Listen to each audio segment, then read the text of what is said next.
Dan izinkan saya share ini ya, share screen ya.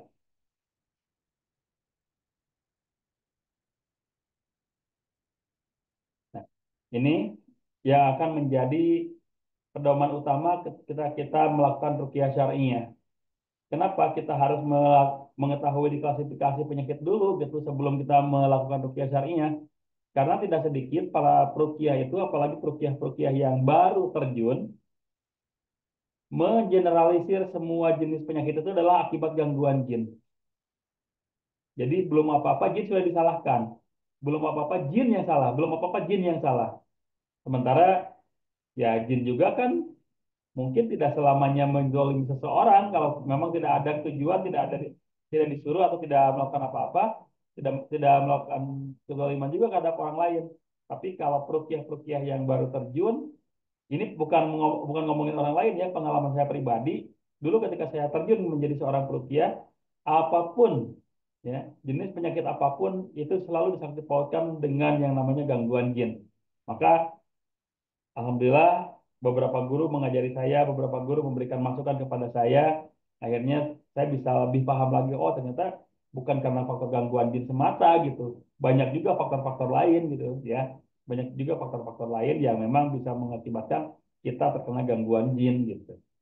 Nah, salah satunya adalah klasifikasi penyakit yang ada sangkut pautnya dengan gangguan jin. Yaitu ya, kemarin kita sudah pernah bahas kalau dalam klasifikasi penyakit itu ada penyakit fisik, ya, penyakit fisik juga banyak yang dipengaruhi oleh faktor gangguan jin. Karena dari hadis Bukhari dan Muslim ini dijelaskan bahwa sesungguhnya setan menyusup dalam diri manusia melalui aliran darah. Nah, jadi setiap aliran darah manusia itu pasti ada setannya. Dan setannya pasti dari golongan jin, bukan setan dari golongan manusia gitu ya. Kalau setan dari golongan manusia kan tidak mungkin bisa masuk ke dalam darah seseorang gitu. Tapi kalau setan dari golongan jin, ya mereka diberikan kemampuan oleh Allah untuk bisa masuk ke dalam tubuh seseorang. Bahkan di dalam surat Al-Qur'an ya, bahwa mereka itu bisa melihat kita tapi kita tidak bisa melihat mereka gitu. Maka kalau ada peruqyah yang menyatakan bahwa Bapak ada gangguan jinnya sebelum melakukan diagnosa, sebelum melakukan apa-apa, justru itu bukan peruqyah syar'i, tapi itu dukun yang bisa menerawang, yang bisa melihat keadaan bangsa jin. Karena kalau orang normal, ya itu tidak pernah melihat, tidak bisa melihat bangsa jin dalam bentuk bentuk aslinya gitu. Memang dalam sejarah Rasulullah atau para sahabat memang pernah diperlihatkan bangsa jin, cuma tidak dalam bentuk aslinya. Ada yang menyerupai laki-laki muda, laki-laki tua, menyerupai binatang melata. Itu memang ada kisahnya. Tapi kalau menyerupai apa diperlihatkan dalam bentuk aslinya, memang belum. Hanya satu orang saja yang pernah gitu. Ya, Rasulullah pun ketika diperlihatkan seperti itu bergetar badannya gitu, saking terkesimanya gitu. Kalau kita diperlihatkan jin dalam bentuk aslinya pasti juga tidak akan sanggup.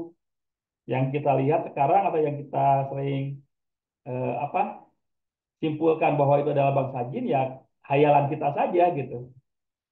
Kita berhayal bahwa jin Indonesia itu setan Indonesia itu pocong, kuntilanak, suster ngesot dan lain sebagainya. Ya karena memang di dalam halusinasi kita ya seperti itu.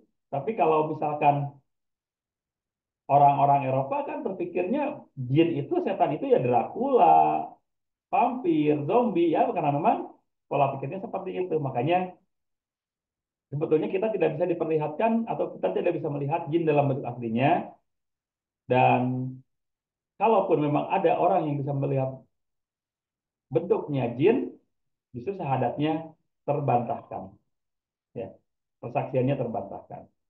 Ya. Tapi bukan itu yang mau kita bahas. Di sini penjelasannya adalah bahwa jin bisa masuk ke dalam aliran darah. Jadi memang ada beberapa penyakit yang memang dipengaruhi oleh bangsa jin. Ada, tapi kita jangan generalisir semua jenis penyakit itu akibat bangsa jin. Jangan. Karena ada juga faktor lain yang bisa mengakibatkan kita sakit. Yaitu contohnya faktor psikis. Seperti yang sudah saya bahas kemarin, faktor psikosomatis ya. Ketika kita stres berlebihan, mahnya kambuh, asam lambungnya naik. Ketika kita sedih berlebihan, paru-parunya mengkerut. Ketika kita cemas berlebihan, ginjalnya meradang gitu kan. Itu sebetulnya penyakit-penyakit fisik yang diakibatkan karena faktor psikologis. bukan karena faktor gangguan jin. Makanya kita jangan langsung berpikir bahwa apa kita ada perubahan psikologis dan kita sakit itu karena faktor gangguan jin. Ya janganlah gitu. Coba kita telah dulu bener gak gitu. Jangan-jangan kita yang selama ini memiliki negative thinking atau suudzon gitu, sehingga menyebabkan kita terkena gangguan jin. Ya. Berikutnya, dan ada juga memang penyakit yang diakibatkan oleh gangguan jin, ya. Antara lain kezaliman jin itu sendiri dan kezaliman orang lain yang bekerja sama dengan jin melakukan sihir kepada kita atau kepada orang lain. Ya. Dan di zaman modern ini pun sihir masih ada, dan semua orang berpotensi kena. Ya. Jadi yang kena sihir itu jangan dipikir bahwa si fulan kena sihir berarti amalannya atau karakternya jelek, ibadahnya jelek gitu. Jangan berpikir seperti itu. Karena Rasulullah sendiri pun pernah terkena sihir, ya. Kita harus pahami bahwa Rasulullah sendiri pun pernah kena sihir. Jangan sampai kita berpikir, saya mah ibadahnya udah bagus, nggak mungkin kena sihir. Salah. Rasulullah orang yang paling suci, yang paling mulia, pernah kena sihir. Jadi kita di sini kenapa saya bahas penyakit-penyakit yang bisa terkena oleh gangguan jin supaya kita bisa lebih hati-hati. Ya, kalaupun kita mungkin kena gangguan jin, setidaknya kita bisa mengatasinya gitu. Ya. Atau ada orang sekitar kita yang terkena gangguan jin, ya minimal kita bisa membantunya gitu. Ya, ini penyakit-penyakit yang memang ada di dalam diri kita, bisa penyakit fisik, bisa penyakit psikis, dan bisa juga penyakit akibat gangguan jin. Nah, ciri-cirinya ini, ciri-cirinya. Kalau orang terkena penyakit fisik, gangguan jin, sihir dan ain, yang ke yang kena ke fisiknya, biasanya sakitnya tidak terdeteksi medis, Pak. Ya, sakitnya tidak terdeteksi medis. Udah di ronsen, udah di USG, ya, sekalipun udah dilakukan berbagai macam terapi pengobatan, tapi tidak ketemu penyakitnya. Tapi dia merasakan memang dirinya sakit. Banyak kesakitan-kesakitan yang dirasakan. Nah, itu sangat mungkin itu akibat karena gangguan jin. Karena memang jin itu tidak terdeteksi oleh apa alat-alat kedokteran, ya tidak terdeteksi. Makanya kalau ada orang yang kena sakit dan tidak terdeteksi oleh medis, kita siap-siap langsung lakukan ruqyah syar'iyyah. Saya spesialisasinya di bekam, Pak, bukan spesialisasi ruqyah. Pembekam harus bisa meruqyah, ya. Pembekam itu harus bisa meruqyah karena tidak sedikit orang yang begitu dibekam karena ada gangguan jin sebelumnya tiba-tiba kesurupan. Kalau kita tidak bisa meruqyah, kita yang repot. Makanya seorang pembekam itu harus bisa meruqyah. Nah, yang berikutnya, sakitnya dalam jangka waktu lama gitu. Ya. Udah bertahun-tahun masih sakit yang sama, tidak ada apa namanya, tidak ada perubahan ke arah yang lebih baik, itu juga salah satu indikasi terkena gangguan jin. Ya. Jadi sakitnya tuh sampai bertahun-tahun gitu. Ya. Jadi hati-hati kalau kita menemukan orang yang sudah sakit lama, belum ada perubahan ke arah yang lebih baik, berobat sudah maksimal, maka langkah yang paling solutif adalah melakukan ruqyah syar'inya. Dan yang yang ketiga, penyakit fisik yang diakibatkan oleh gangguan jin itu biasanya terjadi tanpa gejala. Asalnya sehat walafiat, tidak ada masalah sedikit apapun, tapi tiba-tiba besoknya atau beberapa jam kemudian tiba-tiba sakit yang sakitnya parah. Ya, itu biasanya contoh orang-orang yang terkena sihir. Kalau orang yang terkena sihir bisa seperti itu. Tapi hati-hati juga dalam kita mengidentifikasi. Banyak juga orang yang pikirannya sebelumnya memang tidak ada gejala, tapi tiba-tiba saya sakit. Banyak yang berpikir seperti itu. Padahal sebelumnya sudah ada gejala, cuma tidak dirasa. Nah, itu yang perlu kita hati-hati. Yang perlu kita waspadai supaya jangan sampai ada kesalahpahaman, ya. Supaya jangan sampai salah paham. Oh iya, saya terkena gangguan jin karena sebelumnya nggak pernah apa-apa, tapi tiba-tiba sekarang jadi sakit. Nah, itu hati-hati. Memang itu bisa terkena gangguan jin, tapi kita juga harus mengidentifikasi dengan tepat. Apakah betul karena gangguan jin atau memang karena ada faktor lain gitu. Ya. Yang berikutnya hanya terjadi pada suatu bagian tubuh. Biasanya kalau yang terkena santet, ya, kalau yang terkena santet itu biasanya seperti menggunakan vudu kan, bonekanya, fotonya atau apanya dilakukan penusukan perlukaan di bagian-bagian tertentu. Nah, kalau orangnya terkena sakit di bagian tubuh yang dituju tadi, sakit di bagian itu, makanya hati-hati. Kemudian sakitnya berpindah-pindah. Ini mengindikasikan bahwa memang jin tinggal di aliran darah. Jadi sakitnya itu pindah-pindah. Hanya terjadi pada waktu-waktu tertentu. Nah, kayak kemarin kan ada yang sharingnya ke kita ya bahwa hanya terjadi waktu subuh saja. Ya, ada dua kemungkinan. Ada dua kemungkinan. Bisa saja itu karena faktor alergi cuaca. Bisa juga memang karena ada faktor gangguan jin. Kalau memang sakitnya hanya di waktu-waktu tertentu, apalagi di waktu menjelang sholat, itu lebih positif lagi indikasi gangguan jinnya. Silakan nanti di scan diri masing-masing, ada nggak ciri-ciri ini di dalam diri kita? Atau mungkin ciri yang lain, ya, ciri yang lain ya. Cirinya ternyata kenanya ke psikis gitu, bukan ke fisik, ke psikologis kita. Terjadi perubahan sikap secara drastis itu hampir murni dikarenakan karena faktor gangguan jin. Asalnya dia gembira, asalnya dia terbuka orangnya, asalnya dia orangnya benar-benar ceria, tanpa masalah apapun, tanpa pernah ada penyebab, tiba-tiba ada perubahan sikap. Nah, itu juga harus hati-hati. Mungkin itu ada gangguan jin. Ya. Sangat mungkin itu ada gangguan jin. Ya. Terjadi perubahan secara drastis. Memiliki kecenderungan negatif. Nah, kalau ini jelas, karena memang jin itu, setan itu tujuannya ingin menjauhkan kita dari ketaatan. Jadi, kalau orang yang terkena gangguan jin, terkena gangguan setan, pasti ada ya kecenderungan untuk melakukan hal-hal negatif. Hati-hati kalau kita sudah punya keinginan melakukan sesuatu yang negatif, walaupun belum dilakukan, itu berarti bisikan setan itu sudah masuk ke kita. Hati-hati. Ah, malas sholat nanti aja dulu. Nah, itu udah terkena tuh gangguan jin sebetulnya. Ya.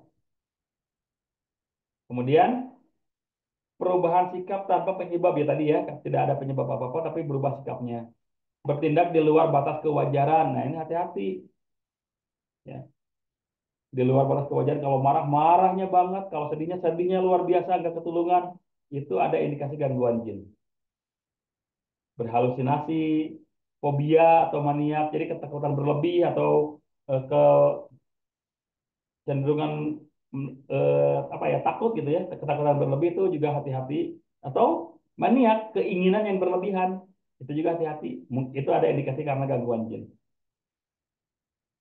Dan yang paling banyak dialami oleh kita, gangguan jin, sihir itu terkena kepada spiritual kita. Kita jadi cenderung malas beribadah, khusyuk ketika beribadah, terutama sholat ya. Lupa rakaat sholat, itu bagian dari ketidakhusyuan. Saya yakin semuanya pernah mengalami dan mungkin banyak yang sering mengalami ini. Lupa rakaat sholat itu akibat gangguan jin. Hati-hati ya. Lupa rakaat sholat itu ada indikasi bahwa yang bersangkutan terkena gangguan jin. Tapi itu adalah gangguan jin yang paling rendah, ya. Gangguan jin yang paling rendah, bukan gangguan jin akibat sihir misalkan. Enggak. Kalau ini gangguan jin yang paling rendah, biasanya membuat kita lupa rakaat sholat. Ya. Yang berikutnya, lupa urutan wudhu. Ini juga saya yakin banyak yang mengalami. Ini saya tadi udah cuci toh, udah cuci muka belum ya? Ini saya sudah kumur-kumur belum ya? Itu biasanya indikasi gangguan jinnya lumayan ada tuh. Soalnya sengaja supaya kita terhindar dari ketaatan, menjauhkan kita dari ketaatan. Makanya ini yang paling sering dialami atau yang paling sering terjadi pada orang-orang yang terkena gangguan jin. Ya, mudah ngantuk ketika tilawah minimal 30 ayat, baru 30 ayat udah ngantuk banget. Tuh hati-hati. Berarti jin sudah bersemayam di mata kita tuh. Jin sudah bersemayam di mata kita supaya apa? Supaya kita tidak betah melihat Al-Qur'an. Ya. Nah, ciri-ciri lain, rezeki sulit datang atau terhalang. Nah, ini juga banyak yang dialami ya. Banyak yang mengalami. rezekinya tiba-tiba terhalang. Nah ini hati-hati. Salah satunya akibat mungkin ada orang yang dengki bekerja sama dengan bangsa jin melakukan sihir supaya rezeki kita terhalang. Kemudian jodoh kita juga dipersulit, keluarga tidak harmonis. Nih, eh, terkait dengan sulitnya jodoh akibat gangguan jin, saya pernah mengalami beberapa pasien yang dicintai bangsa jin. Sehingga ketika yang bersangkutan menjalin hubungan dengan lawan jenis, itu selalu kandas, selalu gagal, tanpa penyebab yang jelas. Asalnya sama-sama tertarik, tapi ketika sudah mau malah masuk ke pernikahan, tiba-tiba jadi benci, bisa seperti itu. Asalnya sama-sama suka, sama-sama cinta, tapi tiba-tiba di perjalanan kebenciannya jadi luar biasa. Itu bisa seperti itu. Ini saya pernah mengalami beberapa orang yang terkena gangguan jin yang dihalangi jodohnya itu akibat dicintai bangsa jin. Jadi dia jin itu nggak rela kalau dia menjalin hubungan dengan sesama manusia. Dia pengennya si manusia ini dia yang mengendalikan, dia yang memiliki sepenuhnya.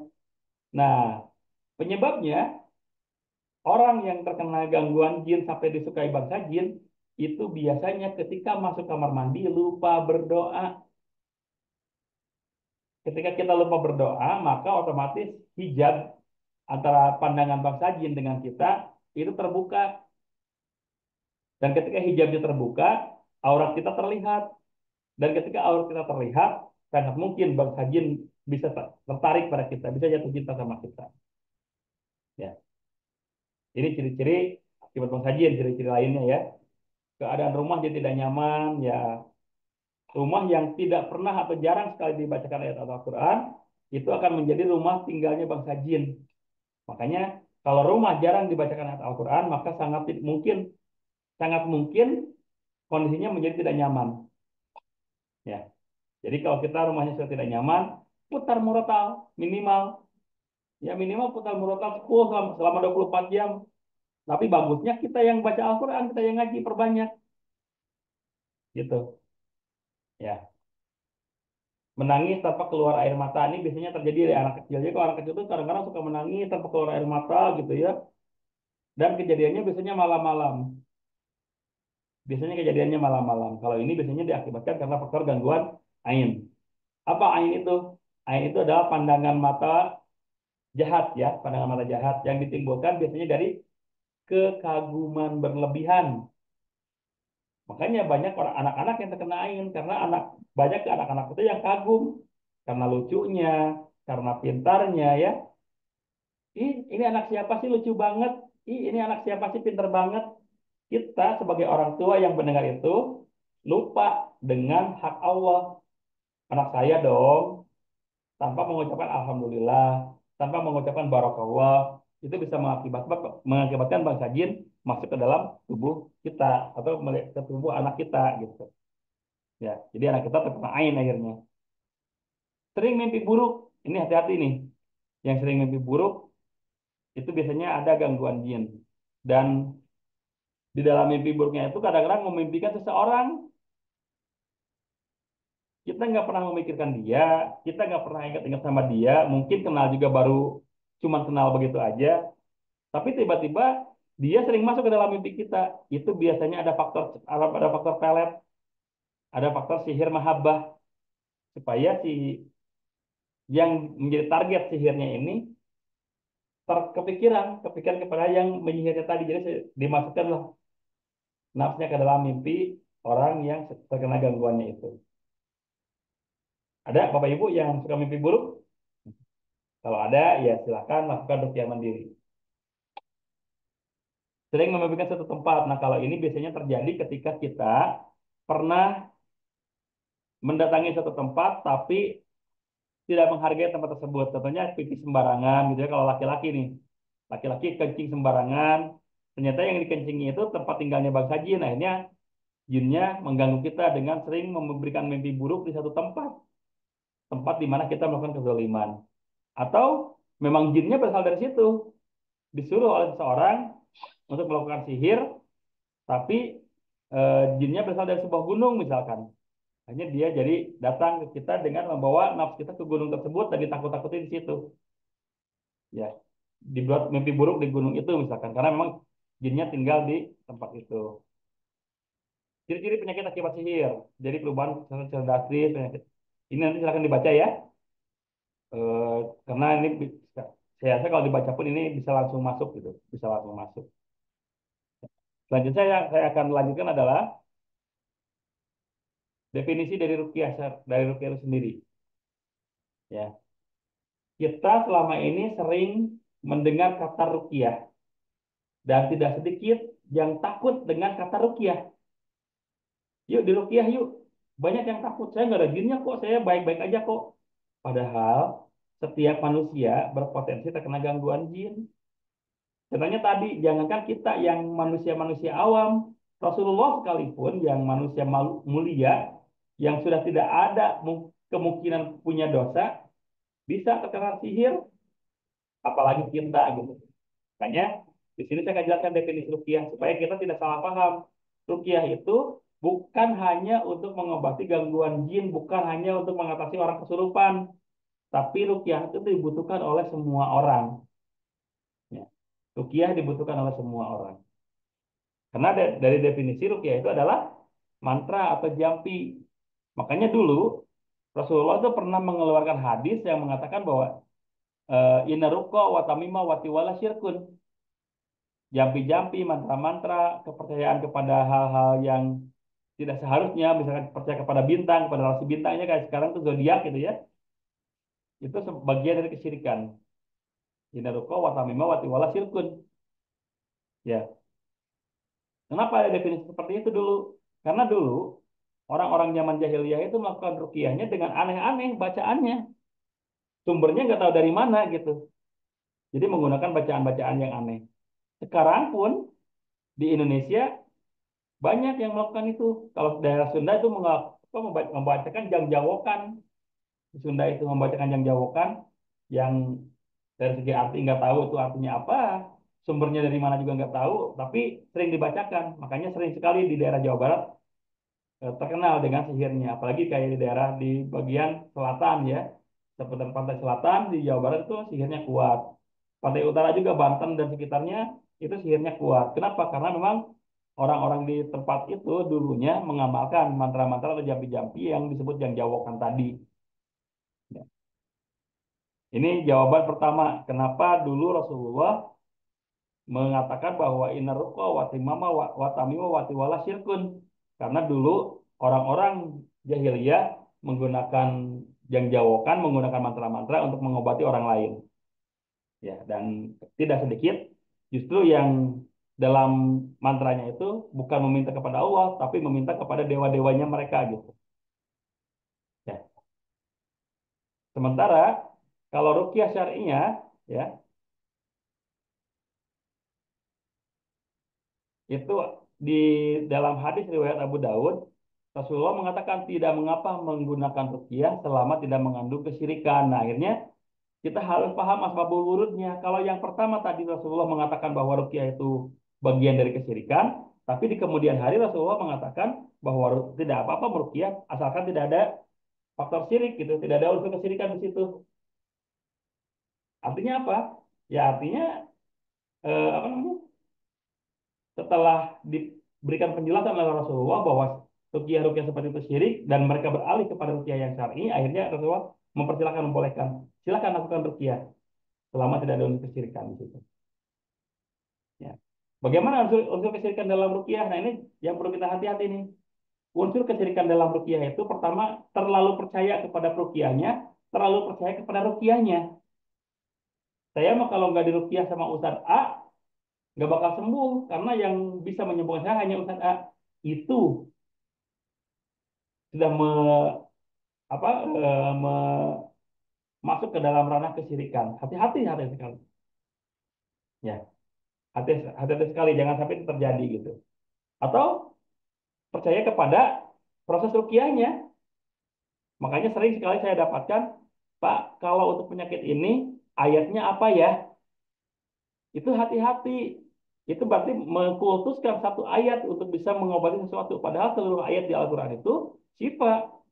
Seluruh ayat di Al-Quran itu baik. Tidak ada ayat yang buruk. Makanya kita sebagai umat muslim yang insya Allah taat kepada sunnah-sunnah Rasul, kita tidak menghususkan bacaan-bacaan Al-Quran yang khusus saja gitu. Alangkah lebih baiknya kalau semuanya dibaca, semuanya dipahami, dimengerti itu lebih baik lagi. Makanya saya tuh agak sedikit iri gitu ya kepada Ustaz Adi Hidayat ya.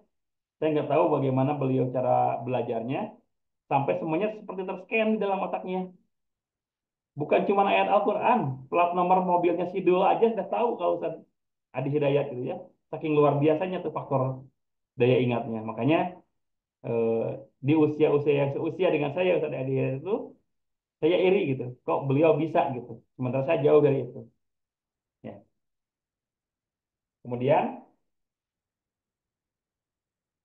ruqyah yang syar'i itu adalah berdasarkan tauhid dan keikhlasan. Jadi benar-benar mengesahkan Allah, benar-benar minta kepada Allah, bukan minta kepada peruqyahnya, bukan bergantung kepada ayat ruqyahnya.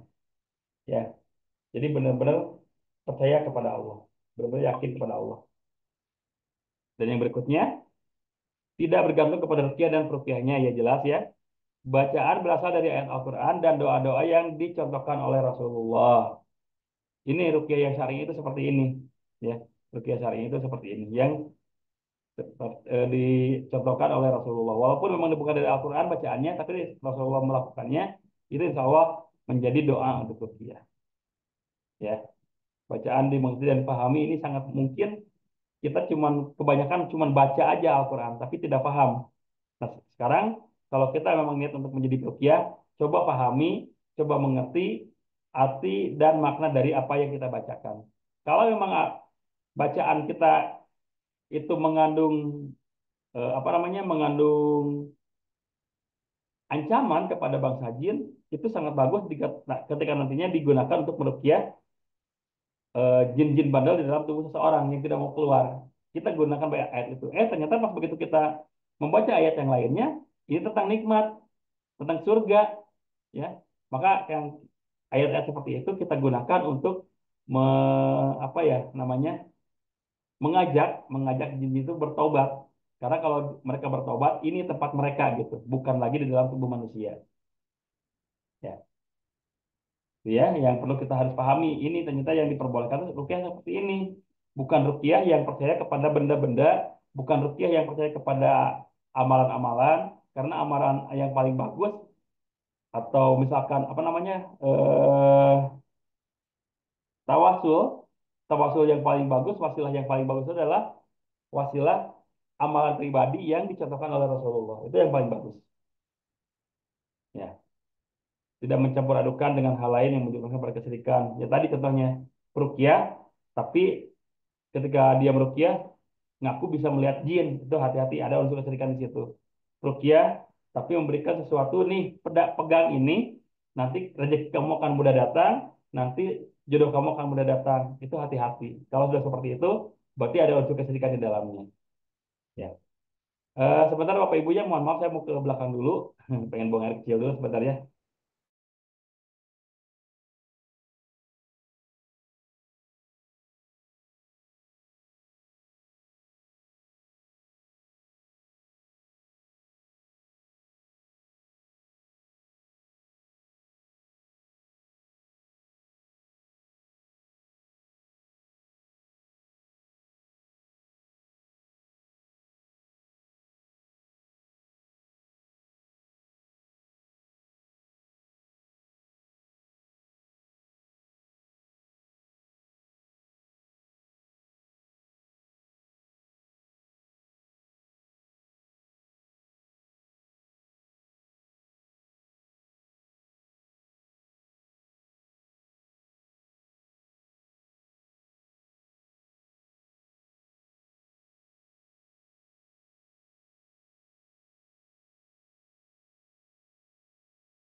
Ya, mohon maaf ya, panggilan alam tidak bisa diwakilkan. Ini masuk ke dalam rekaman lagi ya. Tadi tadi tidak tidak di stop dulu rekamannya, tapi nggak apa-apa insya Allah ya. Panggilan alam harus buang air kecil dulu.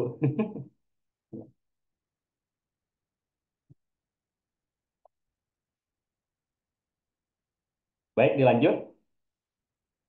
Tadi kita sudah tahu ruqyah itu ada yang diperbolehkan, ada yang tidak. Ada yang Rasulullah anjurkan, ada justru yang Rasulullah larang. Nah, sampai sekarang pun ternyata praktek-praktek ruqyah yang dilarang itu masih ada. Makanya kita di sini belajar untuk membagi ruqyah itu yang boleh kita lakukan dan yang tidak boleh itu yang mana. Ruqyah, ada ruqyah yang syar'i. Ruqyah yang syar'i tadi dicontohkan oleh Rasulullah bahwa bacaannya dari Al-Quran, bacaannya dipahami, dimengerti, tidak dicampur adukan dengan sesuatu yang syirik, kemudian tidak bergantung kepada peruqyah dan proses ruqyahnya, itu namanya ruqyah yang syar'i.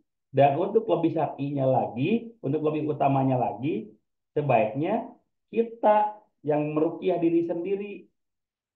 Jadi bukan minta diruqyah oleh orang lain. Karena memang ada hadis orang yang minta diruqyah itu adalah bukan bagian dari orang yang masuk surga tanpa hisab.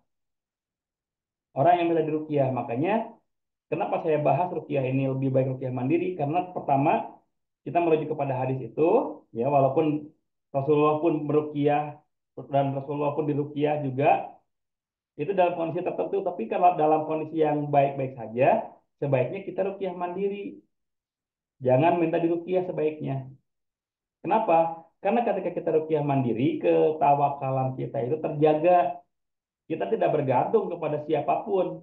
Kita hanya bergantung kepada Allah karena kita tidak tidak sedang tidak sedang menggantungkan nasib kita kepada orang lain. Beda kalau kita minta diruqyah, ya. Beda kalau kita minta diruqyah. Kalau kita minta diruqyah biasanya kita sedang sedikit ada ketergantungan kepada peruqyahnya. Makanya kita lebih baik, lebih utama itu adalah ruqyah mandiri. Ya, itu ya ruqyah yang syar'i. Yang berikutnya ada ruqyah yang syirki. Ruqyah yang mengandung unsur kesyirikan. Ngakunya ruqyah tapi bacaannya aneh. Ngakunya ruqyah tapi bukan percaya kepada Allah, tapi disuruh percaya kepada benda-benda yang dianggap memiliki tuah, dianggap memiliki kemampuan. Itu ruqyah yang syirki. Ruqyah syirkiyah namanya. Karena kalau ruqyah syar'i itu tidak boleh ada ketergantungan kepada benda. Ya, tidak boleh, tidak diperbolehkan bergantung kepada benda. Justru lebih utama itu tadi ruqyah mandiri. Kita bergantung hanya kepada Allah dengan apa yang kita lakukan gitu. Itu yang paling utama. Kalau ruqyah yang syirki tadi, kalau ruqyah yang syirki itu kadang-kadang bacaannya aneh-aneh, pakai bacaan-bacaan leluhur gitu contohnya gitu ya. Bukan berarti bacaan-bacaan yang dibacakan oleh leluhur itu jelek, bukan. Tapi banyak sekali bacaan-bacaan yang diajarkan oleh leluhur kita bukan meminta kepada Allah tapi meminta kepada ada yang meminta kepada para dewa, ya. Itu kan tidak sesuai dengan syariat, itu tidak sesuai dengan tauhid. Makanya itu dinamakan ruqyah yang syirki. Ada lagi yang ketiga ruqyah yang sihri, ruqyah sihriyah. Jadi bacaannya itu memang diniatkan untuk menzolimi orang lain. Nah itu namanya ruqyah yang sihriyah. Jadi ada tiga ya ruqyah itu, ada ruqyah syar'iyah, ada ruqyah syirkiyah, ada ruqyah sihriyah. Nah kita yang akan kita lakukan adalah ruqyah syar'iyah, insya Allah. Ya. Berikutnya, kenapa harus diruqyah? Karena semua orang berpotensi terkena gangguan jin, sihir ataupun ain. Tadi ya, Rasulullah sendiri pun terkena gangguan itu. Ya. Apalagi kita. Ya. Kemudian kenapa harus diruqyah? Karena hampir semua penyakit bisa akibat gangguan jin, ya. Semua jenis penyakit bisa akibat gangguan jin, tapi ingat, tidak semua penyakit akibat gangguan jin. Paham nggak di sini? Jadi, contohnya penyakit mah bisa terkena gangguan jin, tapi jangan jangan langsung berpikir bahwa penyakit mah saya ini akibat gangguan jin, karena bisa juga jin itu tidak mengganggu lambung kita gitu. Kita aja yang mungkin yang bandel sebelumnya. Makanya kita yang terkena gangguan penyakit mah dan seperti itu. Tapi kalau untuk perukiah-perukiah yang baru turun, baru terjun menjadi seorang perukiah, banyak yang seperti itu. Banyak yang justru menganggap bahwa semua jenis penyakit itu ada apa namanya, campur tangan bang Sajin di situ. Itu perlu kita luruskan ya, perlu kita luruskan. Berikutnya, dalam ruqyah itu sebaiknya kita memahami falsafah, ya, filosofi lalat dan sampah. Ini yang perlu kita pahami.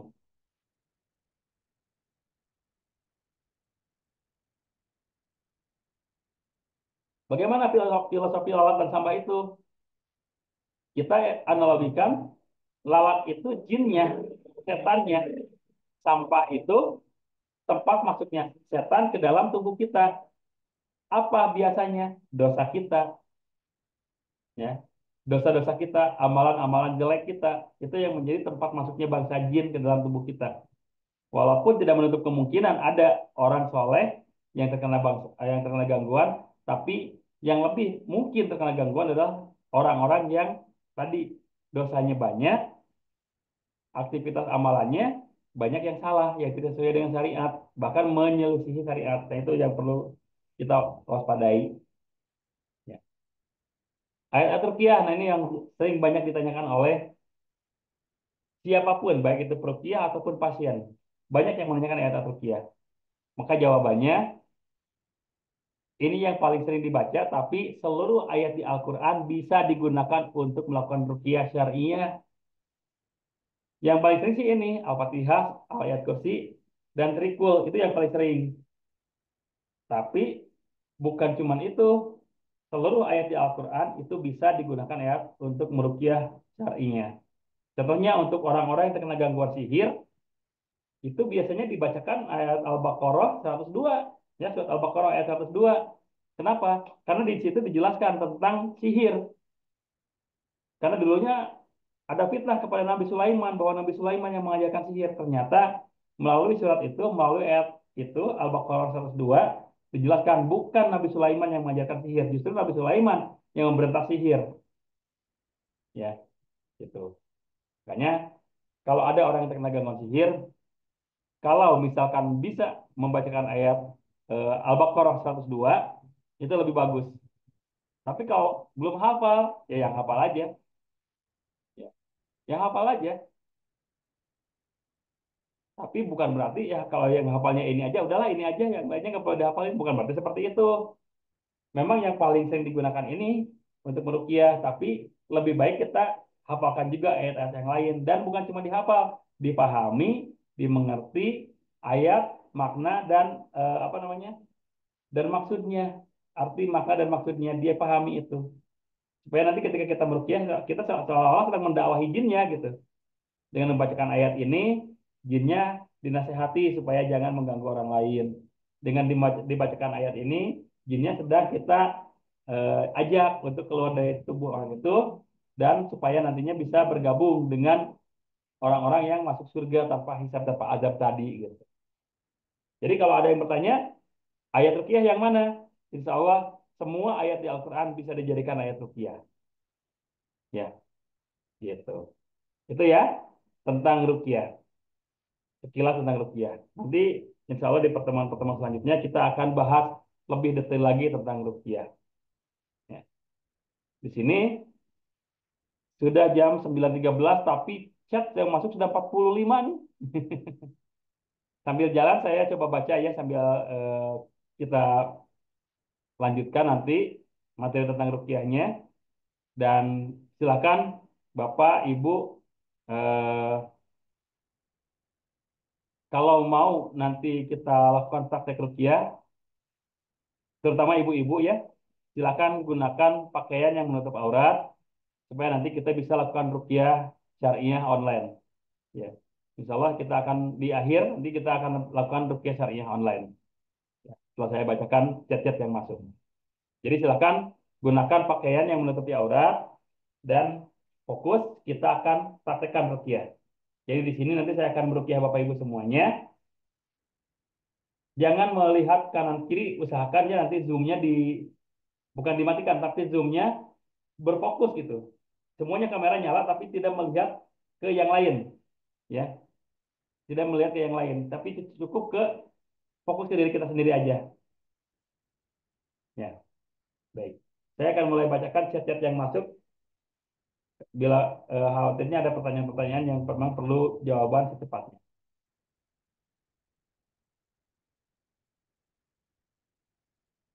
Banyak sekali ini yang masuk nih. Insya Allah ya. Oh, tapi kebanyakan yang minta link absen ya. Link absen. Oh, baiklah kalau seperti itu. Nanti saya akan jawab kalau yang masuk, yang ini aja yang bertanya saja dulu ya.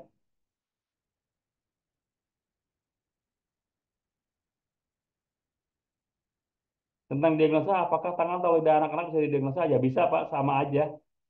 Bisa ya, insya Allah. Cuman kebanyakan kalau anak-anak itu lebih bersih dari toksin. Walaupun bisa saja anak-anak terkena penyakit genetis turunan. Bisa ya. Diagnosa yang tadi itu bisa digunakan, biasa diagnosa yang kemarin kita bahas, itu bisa digunakan untuk anak-anak juga. Perpetenya terhalang tulisan merah, saya juga nggak tahu itu kenapa bisa bisa hadir gitu ya. Mungkin karena membahas tentang ini, membahas tentang rukiah, jadi ada gangguan juga gitu ya. Izin bertanya, apa bedanya terkena gangguan jin dan terkena gangguan ain? Dua-duanya sebetulnya sama, Pak, penyebabnya jin. Ya, dua-duanya penyebabnya jin. Cuman kalau gangguan jin biasa itu apa? Indikasinya terjadi perubahan-perubahan yang drastis ketika kita eh, berperilaku gitu. Tapi kalau ain kadang-kadang bukan cuma perilakunya yang berubah drastis, tapi fisiknya pun berubah drastis. Anak-anak tiba-tiba tubuhnya jadi agak kekuningan dan kalau menangis tidak ada air matanya, itu bisa terkena ain dan penyebabnya beda. Kalau penyebab gangguan jin itu kan jelas, jelas ya, jinnya mungkin zolim atau jinnya disuruh oleh orang zolim. Tapi kalau terkena ain, jin itu masuk karena kita lalai. Jin itu masuk karena kita lalai. Contohnya tadi, anak-anak dipuji oleh siapapun itu, siap orang ada tetangganya, teman dari orang tuanya memuji, dan kita melupakan hak Allah, itu jin bisa masuk ke dalam tubuh anak itu melalui lemparan mata jahat tadi, lemparan angin tadi gitu. Ya, itu bedanya Pak. Ya. Memang kalau untuk dijelaskan harus lebih detail lagi, harus dipraktekkan lagi nantinya ya.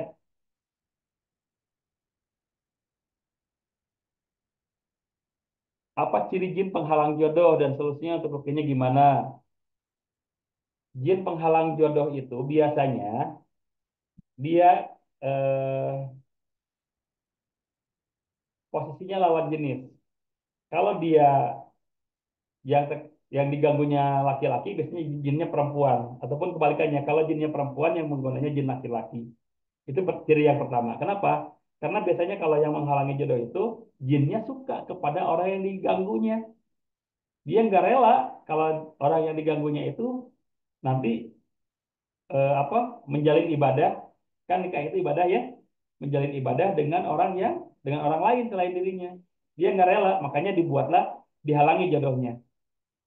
Saya pernah mengalami kasus gitu ya, eh, perempuan perempuan secara fisik cantik ya. Saya sendiri mengakui secara fisik cantik.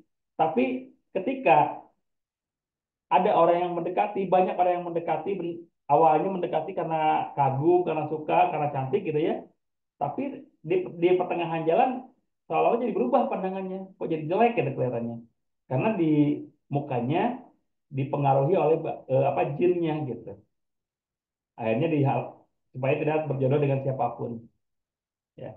Dan alhamdulillah dari rukyah jinnya mudah-mudahan benar-benar mau keluar. Sekarang alhamdulillah beliau sudah berkeluarga ya gitu. Ada pembelajaran rukyah pemula, insya Allah ada ya.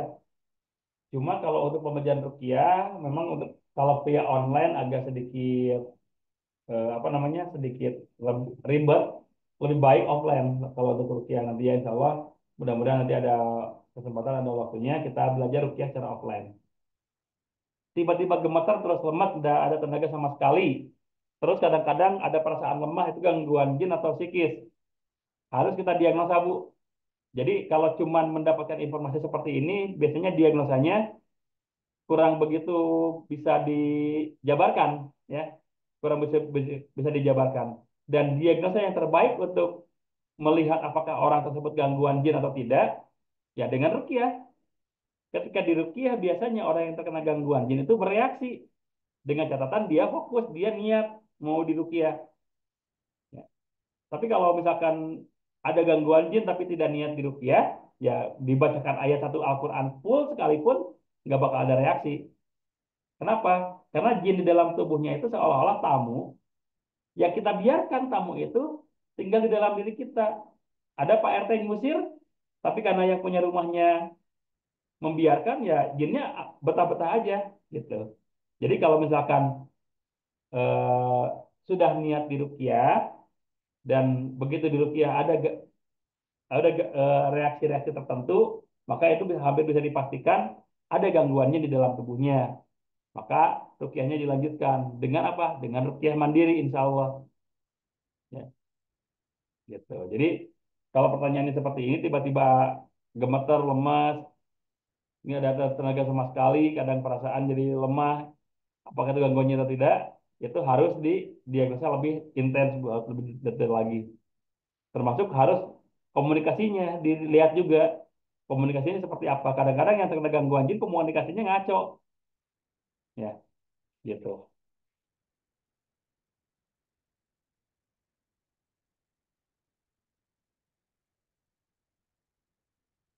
Karena pernah dengar ada gangguan jin nasab. Jin nasab itu maksudnya apa ya? Gangguannya seperti apa? Ini, yang namanya nasab itu keturunan, Pak.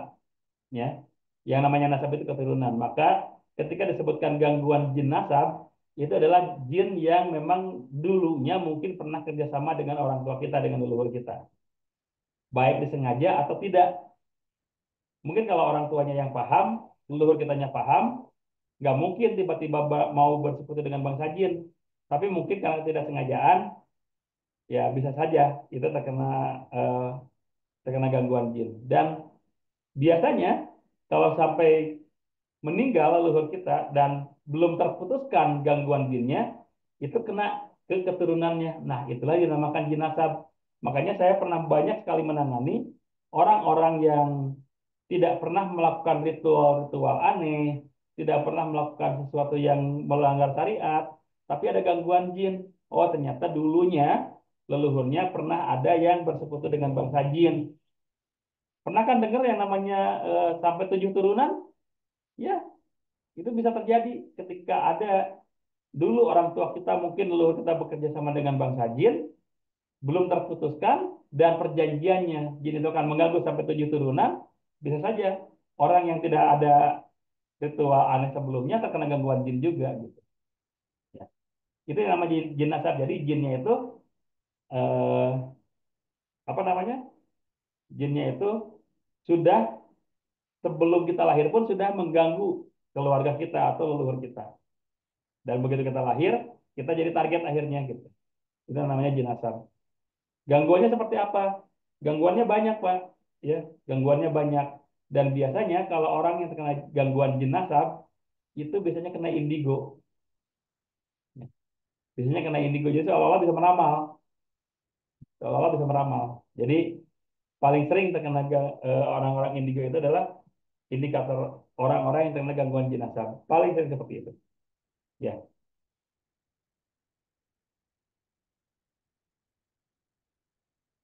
saya pernah mimpi datang ke suatu tempat. Setelah beberapa waktu tidak sengaja saya datang ke tempat yang ada di dalam mimpi itu, ternyata sama persis dan mimpi saya. Apakah itu termasuk gangguan jin?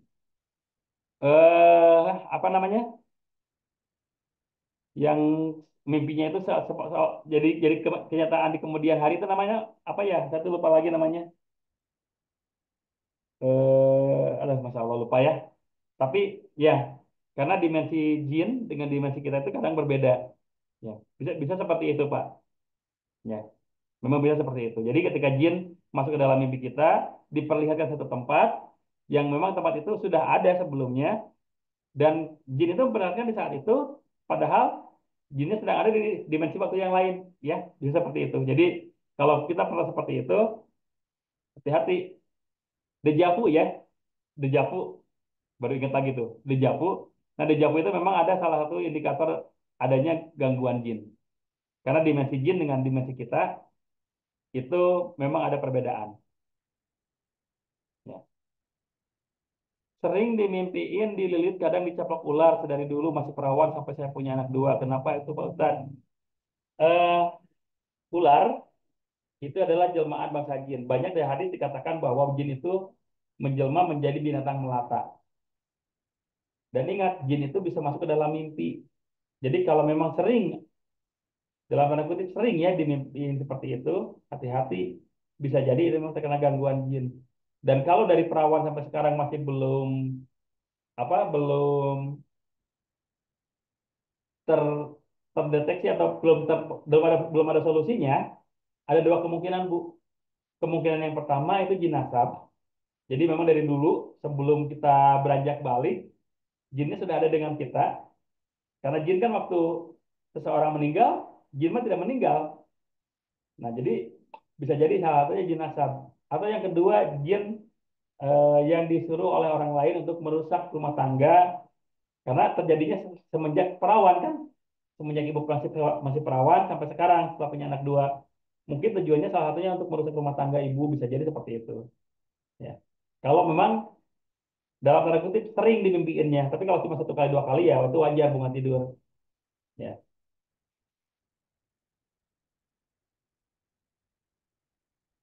Saya punya anak meninggal saat kecil dan saya sering mimpi dia bertambah gede, apa itu tipuan jin. Kita kan sama-sama hampir pernah membaca atau pernah mendengar bahwa setiap kita dilahirkan, kita pun dibersamai oleh bangsa jin yang dinamakan jin Korean. Ya. Orang yang sudah meninggal itu sudah tidak ada lagi urusan dengan dunia. Hanya tiga perkara yang masih mengalir. Sedekah jariah, ilmu yang bermanfaat, dan doa anak soleh.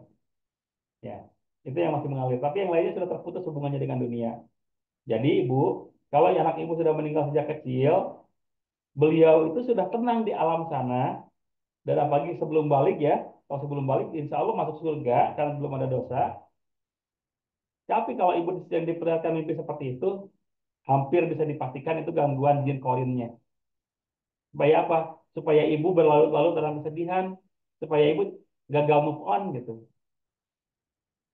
Karena kalau orang berlarut-larut dalam kesedihan, itu akan lebih mudah terkena penyakit. Lebih mudah terkena penyakit. Hati-hati ibu ya.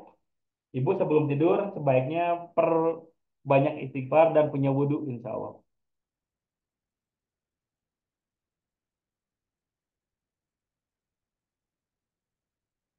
Selesai sholat selalu baca ayat tersebut apa itu termasuk ruqyah mandiri.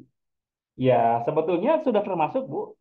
Sudah termasuk ketika membacakan Al-Quran keseluruhan juga sebetulnya sudah termasuk ya. Sudah termasuk. Cuma yang membedakan itu niat. Ada yang membaca ayat Al-Quran cuma sekedar membaca saja. Ada juga yang membaca ayat Al-Quran itu eh, diniatkan untuk meruqyah dan itu efeknya berbeda. Makanya Bu, nanti ya selesai sholat ketika membaca itu niatkan untuk meruqyah diri kita. Jadi bukan hanya sekedar membaca. Jadi membaca itu memang sudah termasuk ruqyah, tapi karena niatnya bukan meruqyah, maka efeknya tidak terlalu maksimal. Tapi ketika kita niatkan untuk meruqyah, insya Allah efeknya lebih maksimal lagi. Ya, gitu Bu. Kalau kita nambah ilmu ruqyah dari baca buku Ustadz Faizal gimana? Beliau guru saya, Pak. Ya, beliau guru saya banyak mendapatkan ilmu dari Ustadz Faizal, Masya Allah gitu ya. Bahkan saya punya timnya Ustadz Faizal di Bandung, sahabat saya, Ustadz Diki Prayuda. Beliau sekarang sering mengisi kajian-kajian ruqyah, Masya Allah, luar biasa. Ilmu ilmu ruqyah dari beliau itu mungkin di Indonesia levelnya cukup diperhitungkan. Saya ada beberapa kalau saya itu punya tiga guru ruqyah yang memang sampai saat ini saya jadikan panutan. Pertama Ustadz Nadif, ya Ustadz Nadif Khailani. Tadi yang filosofi lalat dan sampah itu saya ambil dari ilmunya beliau. Yang kedua Ustadz Nai, Nuruddin Al Indonesia. Kenapa? Saya suka sekali dengan gaya presentasinya. Beliau hebat public speakingnya, sehingga ketika menyampaikan ruqyah itu banyak orang-orang yang tersentuh kalbunya. Ya. Kalau bacaannya antara bacaan Ustadz Nai dengan bacaan ruqyah lain, saya rasa sama gitu. Tapi dari presentasinya, dari cara beliau menyampaikan, itu banyak bisa menyentuh kalbu orang-orang yang memang terkena gangguan jin, sehingga lebih mudah diruqyah ketika sudah seperti itu. Ya, jadi yang ketiga Ustadz Faizal. Ya, Ustadz Faizal. Saya suka juga dengan penjelasan beliau, saya juga suka dengan keilmuan beliau. Makanya kalau nambah ilmu dari bukunya Ustadz Faizal, bagus Pak. Karena beliau insya Allah guru saya juga. Ya. Membacakan ayat Al-Quran langsung kepada pasien dengan niat meruqyahnya, apakah ini sudah termasuk ruqyah? Maksudnya tanpa tahap-tahap tertentu seperti yang dilakukan Roki pada umumnya. Sebetulnya, Bu, tahapan-tahapan setiap Roki itu berbeda-beda. Ya. Ada yang eh, membacakan dulu doa perlindungan, ada yang membacakan dulu beberapa seperti istighfar gitu kan, istighfar, syahadat, sholawat, ada yang membacakan itu dulu. Itu hanya teknis saja, karena intinya yang namanya ruqyah itu kan ruqyah, doa. Doanya apa ya dibacakan tanpa ritual apapun gitu ya, tanpa tahapan apapun. Kalau memang itu diniat untuk meruqyah, insya Allah jadi ruqyah gitu. Ya. Dan memang sebaiknya seperti itu. Dan ruqyah itu tidak harus terlalu banyak terlalu banyak eksperimen gitu. Di dalam kitab ruqyah ada yang ada yang menggunakan tepukan, ada yang menggunakan usapan. Memang waktu itu ada Rasulullah memukul memukul orang yang diruqyahnya. Tapi kan karena Rasulullah, para sahabat itu tahu bahwa yang di dalamnya itu setan, bangsa jin. Maka dipukul sekeras-kerasnya. Yang dipukulnya setannya.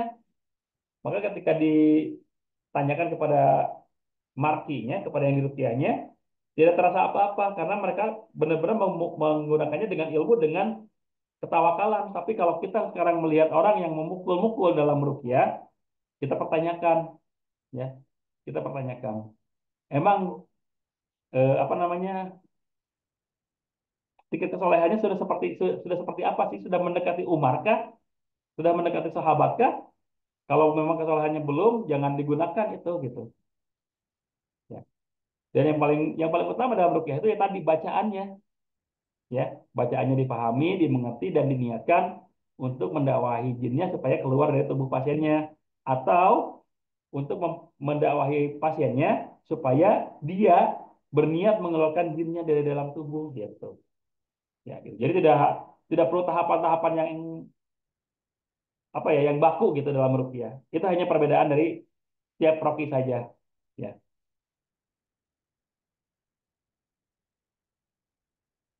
Cara mengenal penyakit ain, nah ini kalau ini agak lama ya penjelasannya. Mungkin nanti saya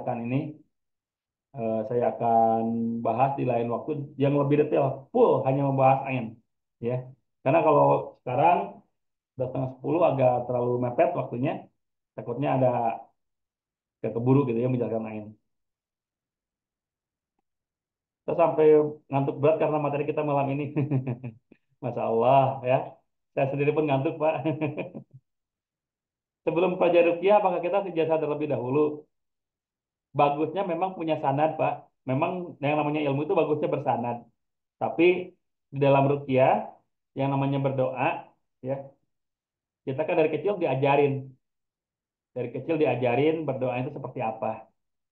Jadi sebaiknya kalau mau bersanad silahkan, itu lebih bagus. Tapi kalaupun memang masih agak sulit gitu ya untuk bisa bersanad kepada guru-guru yang hanif, guru-guru yang punya keilmuan yang lebih mumpuni gitu, setidaknya kita amalkan saja yang kita ketahui dan itu tidak melanggar syariat. Ya, itu yang paling utama sih. Jadi kalau mau belajar lebih bagus kalau mau belajar, tapi kalau memang belum memungkinkan, amalkan saja. Materi malam ini berat, masya Allah. Bacaan Al-Fatihah, ayat kursi, triko ini sekaligus bisa gangguan jin, bisa karena masih bisa belum bisa mendengar siapa apa kata kalian sehat. Ya, Bacaan-bacaan tadi itu dibacakan dia, dibacakan ke pasien. Kalaupun gangguannya akibat ain, akibat sihir, akibat gangguan jin, insya Allah kalau memang niatnya ruqyah, keduanya memang benar-benar ikhlas, yang meruqyahnya ikhlas, yang diruqyahnya ikhlas, insya Allah ketiga gangguan ini pun bisa dinetralisir. Jadi tidak harus ada ayat khusus untuk ain ini, untuk gangguan jin ini, untuk gangguan sihir ini. Enggak sih, enggak harus ada ayat khusus seperti itu. Yang penting apa? Yang penting keduanya mempunyai keikhlasan yang sama gitu. Ya. Untuk ayat Al-Quran itu apa? Tadi sudah dijelaskan ya, seluruh ayat Al-Quran bisa. Bagian mana saja yang disentuh kalau mau ruqyah? Ada satu hadis yang menyatakan bahwa Rasulullah menyentuh bagian yang sakit dan membacakan doa kepada bagian tubuh tersebut. Rasulullah meniup bagian tubuh yang sakit setelah membacakan doa-doa gitu. Jadi kalau kita merujuk kepada hadisnya, bagian yang disentuh ketika kita meruqyah adalah bagian yang sakit, ya, bagian yang memang terasa sakit. Tapi yang disentuhnya bukan lawan jenis, yang bukan mahram. Walaupun kita menggunakan perantara sarung tangan, sebaiknya jangan, ya, jangan ada sentuhan. Ruqyah yang paling bagus itu adalah ruqyah yang tanpa sentuhan. Dulu saya kalau mau meruqyah itu persiapan sarung tangan, takutnya ada sentuhan.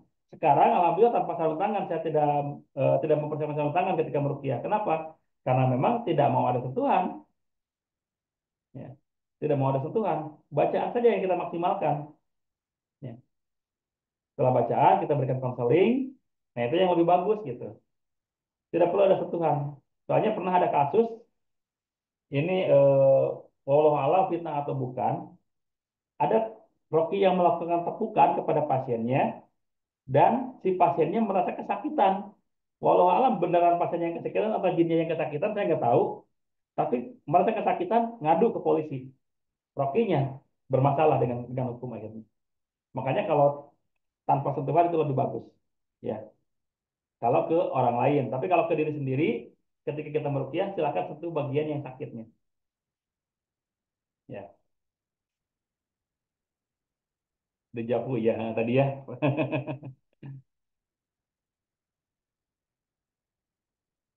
Jika kita bisa meramal atau apakah dengan sebuah kejadian yang bakal terjadi itu gangguan jin nasabkah, bagaimana menghilangkannya? Ya Bu ya, karena di dalam Islam itu kita tidak mengetahui apa yang akan terjadi, makanya diwajibkan berikhtiar dan berdoa. Karena kita tidak tahu, ya, karena tidak tahu. Jadi kalau misalkan kita sampai apalagi sampai bisa meramal, itu biasanya ada gangguan jin nasab memang. Bagaimana menghilangkannya? Terus perbanyak tilawah, terus perbanyak amal soleh, terus perbanyak apa namanya mendekatkan diri kepada Allah, insya Allah dengan sendirinya pun itu akan hilang. Ya, insya Allah sendirinya dengan sendirinya akan hilang. Bolehkah muridnya sambil membaca Al-Quran karena belum banyak hafalannya? Boleh, ya. Daripada salah, ya daripada salah kita membaca daripada salah kita melafalkan karena tidak melihat Al-Quran, lebih baik kita baca, tapi bacaannya tepat, gitu. Boleh, boleh, sangat boleh. Ya. Tata cara ruqyah mandiri. Nah, ini insya Allah ya kita akan praktekkan ya. Waktu pertama kerja di tempat dia saya mimpi teman naik motor tapi jalannya kenapa ke sungai pas aku jalan malah masuk ke danau dan itu tenggelam. Tapi pas tenggelam itu minta laki di sungai. Itu katanya mau nolong itu gangguan jin. Ini kan mimpi ya, mimpi. Nah kalau mimpi kita nggak bisa klasifikasikan secara detail. Kita tidak bisa jelaskan secara detail. Kita harus harus benar-benar apa benar-benar diagnosa secara detail Bu kalau ini Bu. Ya. Kalau lihat hantu dengan suara hantu apakah termasuk gangguan jin? Ya, hantu itu kan setan dari golongan jin, Bu. Jadi kalau bisa melihat, mendengar, otomatis kita tuh sedang diganggu gitu. Sedang diganggu, jelas sedang diganggu gitu. Ya. Makanya perbanyak ayat ruqyah insya Allah.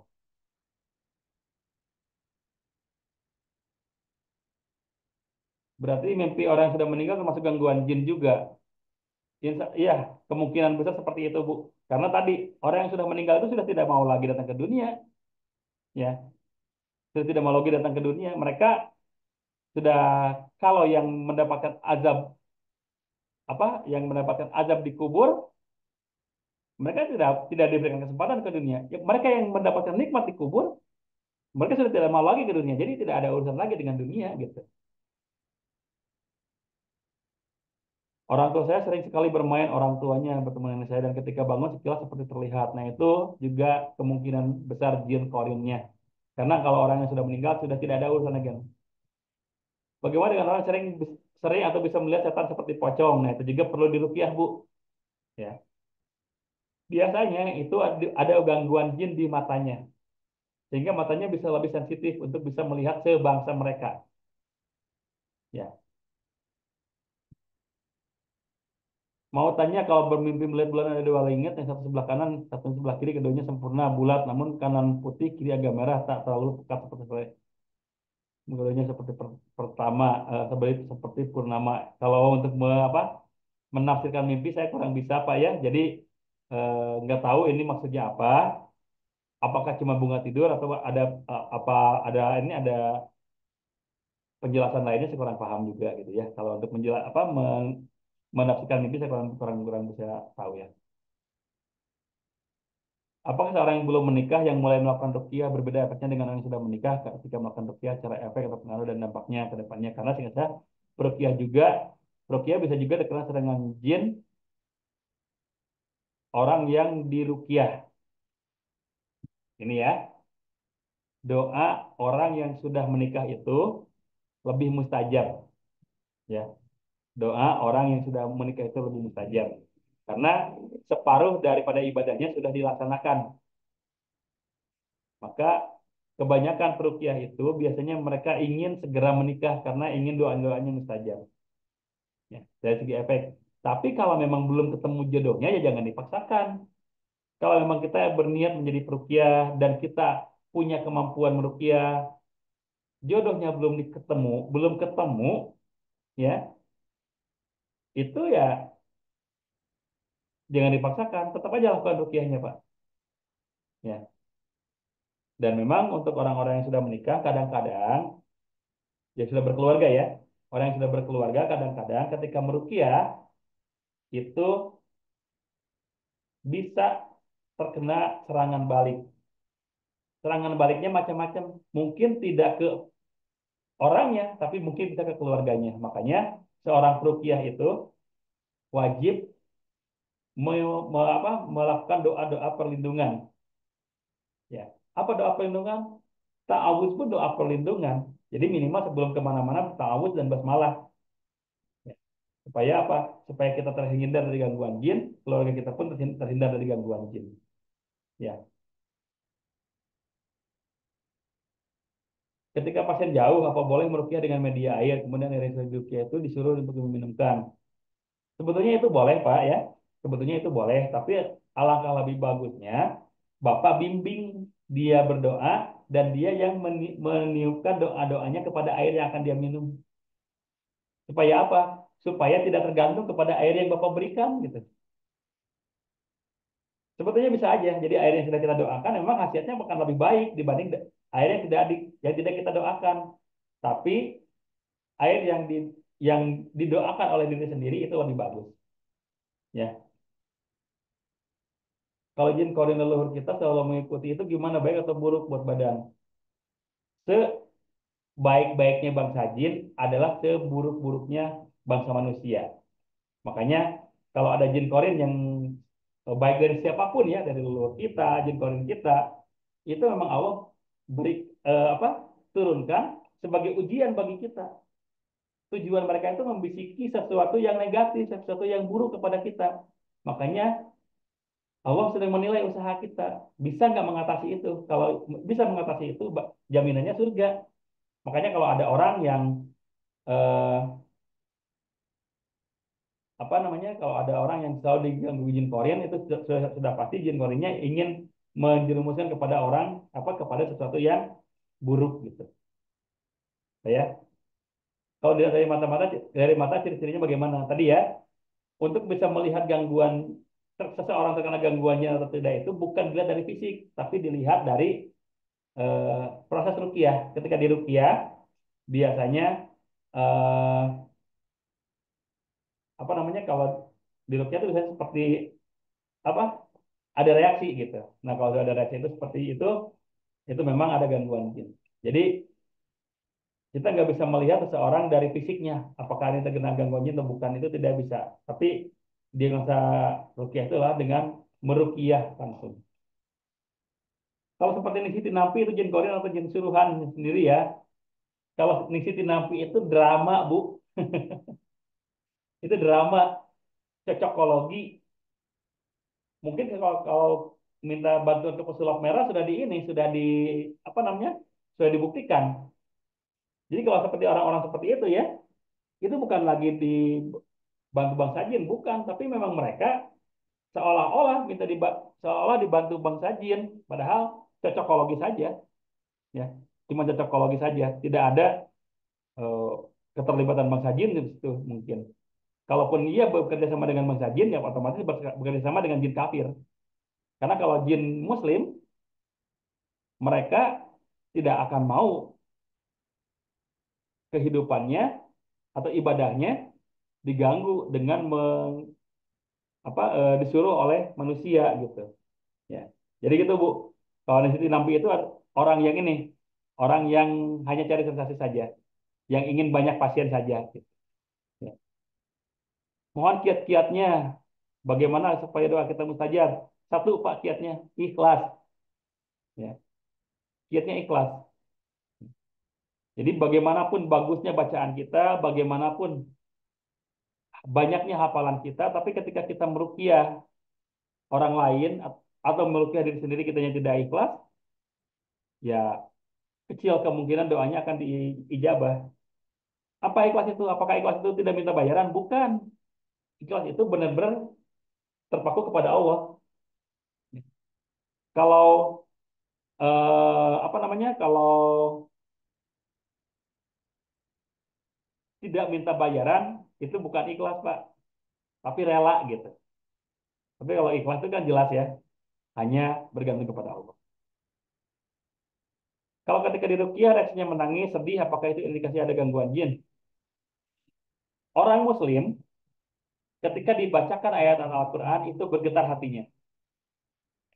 Itu bergetar hatinya. Dan ketika hatinya mengingat banyak sekali kesalahan di masa lalunya, mengingat sekali banyak dosa, getaran hatinya itu akan membuat dia menangis. Jadi tidak selalu orang yang diruqyah itu bereaksinya menangis akibat gangguan jin. Tidak selalu ya. Bisa juga memang karena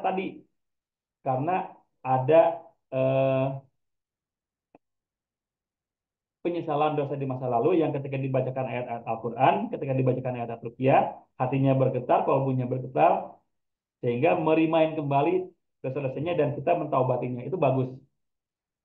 Itu bagus ya. Ustaz Danu apa sama drama? Sama. Makanya sekarang Irfan Hakim nggak mau kan? Udah ketahuan. Di podcastnya udah dijelasin bahwa Ustaz Danu seperti apa oleh Irfan Hakim ya. Dan apalagi kalau kita mendengar satu waktu kisah Ustaz Danu sampai sampai melihat ada dajjal gitu ya kan, melihat dajjal katanya gitu ya. Alhamdulillah. Saya sering mencoba ruqyah mandiri untuk diri sendiri dan air yang saya ruqyah saya kasih minum ke anak dan suami. Dipakai buat masak, tapi saya merasa tidak pernah ada reaksi. Itu gimana ya? Ya, reaksi dari ruqyah itu Bu tidak harus muntah, tidak harus eh, sendawa, tidak harus kesurupan, tidak harus. Kehidupan kita menjadi lebih baik itu efek positif dari ruqyah.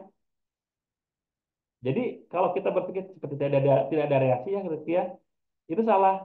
Karena mudah dengan kita meruqyah diri sendiri, ya, dengan kita meruqyah diri sendiri dan kemudian kita mendapatkan pola hidup yang lebih baik, itu sudah berhasil sebetulnya ruqyahnya, gitu. Ya, saya pernah mual sampai muntah gara-gara melihat Siti Nampi. Ya,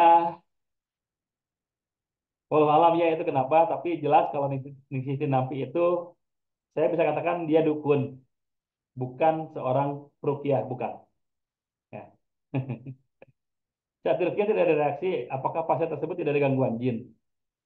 Tidak mesti ada reaksi, tidak mesti ada reaksi saat itu, ya.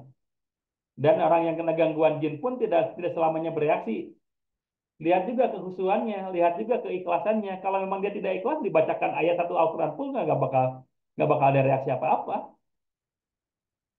Dibacakan ayat Al-Quran full 30 juz, dia nggak ikhlas, cuma dengerin aja sambil ngelamun, nggak bakal ada reaksi apa-apa. Ya, jadi ketika di ruqyah tidak ada reaksi, belum tentu orang tersebut tidak ada gangguan jin. Tapi setidaknya kita bisa memberikan motivasi, Pak, Alhamdulillah tidak ada reaksi apa-apa. Mudah-mudahan tidak ada gangguan jin. Ya, untuk bisa ke depannya silahkan Bapak dulu tingkatkan ibadahnya. Itu lebih bagus seperti itu. Ya, saya kemarin bekam orang ternyata kesurupan. Saya bacakan ayat kursi aja, tapi jinnya ngajak ngobrol. Setelah jinnya minta bimbing syahadat, masuk Islam, terus orangnya sembuh. Tapi saya drop dan sakit 1 minggu lebih dengan penyakit yang aneh. Apakah ini efek dari berhubungan sama jin ya, Pak? Ya, begitulah, Bu.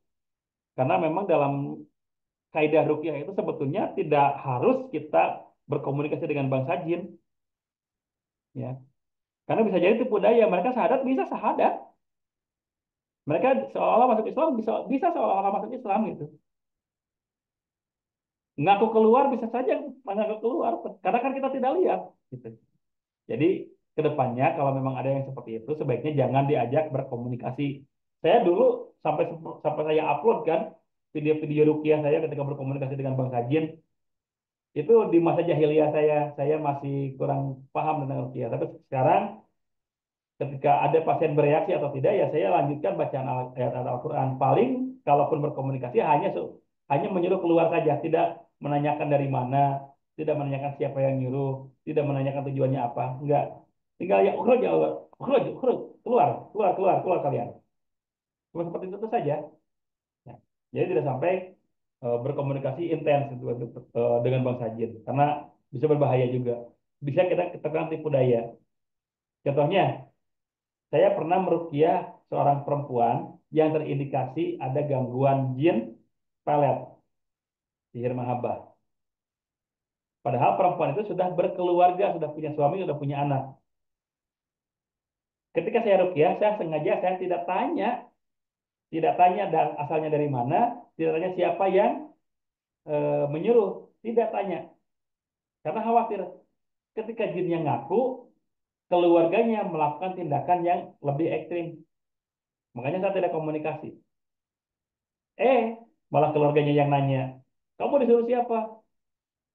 Jinnya langsung menjawab, saya disuruh si A. Tuh kan bener, saya nggak tahu untuk kelanjutannya gimana, kelanjutannya.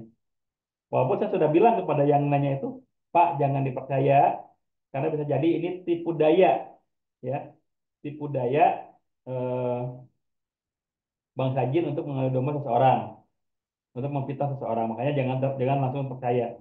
Bagusnya, ya kalaupun memang benar si fulan yang melakukan itu, sudah urusan dia dengan Allah. Kita perbaiki apa saudara kita supaya terhindar dari gangguan jin ke depannya. Seperti itu. Ya. Apakah ruqyah efektif bagi non muslim? Saya pernah nonton dari Sumargo di ruqyah sama Ustaz Faizar. Sebetulnya sih kalau tingkat efektivitasnya ya kurang, ya. Tapi kalau Ustaz Faizar meruqyah dari Sumargo itu bagian dari syiar, ya. Tapi kalau misalkan segi efektivitasnya, ya bagaimana bisa mustajab, bagaimana bisa berhasil ruqyahnya. Yang kita bacakan, kita menggantungkan diri kepada Allah, Tuhan kita gitu. Sementara yang non muslim kan tidak mempercayai itu gitu. Ya. Makanya kalau masalah efektivitas tidak, tapi kalau yang saya tahu dari Ustadz Faiza kenapa mau meruqyah di Sumargo itu karena bagian dari syiar. Syiar ruqyahnya sedang dijalankan. Ya. Apakah ruqyah nggak bahaya bagi para terapis? Gini, eh, apakah kalau kita tidak menjadi terapis ruqyah, apakah kalau kita tidak menjadi peruqyah, kita aman dari gangguan jin? Enggak kan? Karena jin itu sudah ada apa namanya tekad ketika dilaknat oleh Allah ada tekad bahwa dia akan menyesatkan anak cucu Adam siapapun itu ya siapapun itu makanya kalau misalkan kita mau jadi perukiah atau tidak kita mau jadi terapis atau tidak ya merukiah itu harus bisa karena serangan bangsa jin itu membabi buta bisa kena ke siapa saja gitu ya Pak ya jadi ya, bukan mentang-mentang kita jadi perukiah akhirnya jadi musuh bangsa jin enggak tidak jadi perukiah pun eh, itu bisa menjadi musuh bangsa jin karena memang sudah mendeklarasikan bahwa dia akan memusuhi anak cucu Adam ya. Jadi apakah menjadi perukiah itu berisiko bagi para terapis jangankan jadi para terapis bukan terapis pun berisiko ya gitu. Apakah tenaga dalam itu menggunakan jin seperti di dalam perguruan bela diri atau pengobatan? Yang saya tahu ya Bu ya, cuma untuk penjelasan saya kurang bisa menjelaskan detail karena saya sendiri bukan praktisi ilmu tenaga dalam. Tapi saya dengar dari beberapa teman yang sudah belajar ilmu ruqyah dan dulunya pelaku ilmu tenaga dalam, memang sebelum sebelum bisa menguasai ilmu tenaga dalam itu ada metode-metode pengisian terlebih dahulu, ada ritual-ritual yang tidak syar'i dulu, sehingga sangat memungkinkan itu menjadi sarang atau tempat masuknya bangsa jin ke dalam tubuh kita, gitu ya. Itu dari segi garis besarnya. Tapi kalau secara detail saya untuk masalah ini tidak bisa menjelaskan Bu ya, karena pertama tadi saya tidak mempelajari ilmu tenaga dalam, saya memang belajar ilmu bela diri, Bu. Saya punya bela diri itu karate. Tapi di dalam karate pun ada pengisian-pengisian. Dan ketika saat ada pengisian seperti itu, saya tidak ikuti. Ya, ya alhamdulillah lah. Kalau misalkan sekarang saya dikeroyok sama 2 sampai 3 orang, beranilah masih berani. Ada punya bekal lah sedikit-sedikit gitu ya. Tapi bukan dengan tenaga dalam. Karena tadi ketika belajar ilmu tenaga dalam, ketika ingin mendapatkan ilmu tenaga dalam, biasanya ada ritual-ritual, ada prosesi-prosesi pengisian yang memang tidak sesuai dengan syariat Islam. Ya Pak, siat-siat ya Habib. Soalnya perlu ya, perlu adanya daftar apa adanya ada jadi daftar hadir tuh soalnya Pak Ismail minta daftar hadir. Perlu kita bisa mempelajari ilmu bela diri ya. Tujuannya bukan untuk jago-jagoan kan, tujuannya untuk ya menjaga diri gitu kan. Silakan Pak ini form daftar hadirnya silakan diisi. Oke, tadinya saya mau praktek rukiah nih tapi sudah jam 10 malam pertanyaannya banyak banget ternyata. Kemungkinan tidak sempat rukiah ya, tidak sempat rukiah. Tapi tadi mudah-mudahan sekarang di bulan Ramadan, bulan di mana doa kita diijabah oleh Allah, insya Allah kita lakukan rukiah mandiri saja masing-masing dengan metode-metode yang tadi sudah saya sampaikan. Mudah-mudahan Allah mengijabah doa-doa kita, menghindarkan kita dari penyakit-penyakit yang tidak kita harapkan, apalagi penyakit-penyakit yang bersumber dari gangguan jin. Ya, ada satu pertanyaan lagi nih. Saya pernah dengar katanya kalau kita bisa meruqyah terus meruqyah orang, kalau kita nggak kuat diserang oleh jinnya. Itu cuma menakut-nakuti, ya, cuma menakut-nakuti. Karena kalau tidak meruqyah orang, kalau kita tidak jadi peruqyah pun tetap tadi bisa diganggu, sangat mungkin diganggu gitu. Ya. Makanya daripada kita diganggu tanpa perlawanan, mendingan kita belajar ilmu ruqyah, jadi supaya ada gangguan kita bisa melawan gitu. Ya, gitu. Jadi ya eh, itu hanya menakut-nakuti saja supaya kita jangan belajar terlalu dalam ilmu ruqyah. Padahal sebaiknya kita memang mempelajari lebih dalam ruqyah. Ruqyah itu adalah ruh dari tibu nabawi. Tanpa kita bisa meruqyah, kita tidak bisa mengatakan bahwa kita seorang terapis tibu nabawi. Ya. Itu ya. Tadinya saya ingin ruqyah online karena biasanya ketika di ruqyah suka ada aja yang bereaksi dan dari reaksi tersebut eh, biasanya kita bisa jadikan bahan diskusi. Tapi sudah terlalu malam, tadi di Balikpapan sudah jam 11, mungkin di yang lainnya ya sudah lebih malam lagi. Khawatirnya kalau kita ruqyah nanti ada yang bereaksi di tempatnya malam-malam agak sedikit membingungkan juga buat tetangga-tetangga. Ya, insyaallah mungkinlah di lain kesempatan yang waktunya mungkin masih siang kita akan laksanakan ruqyah ya.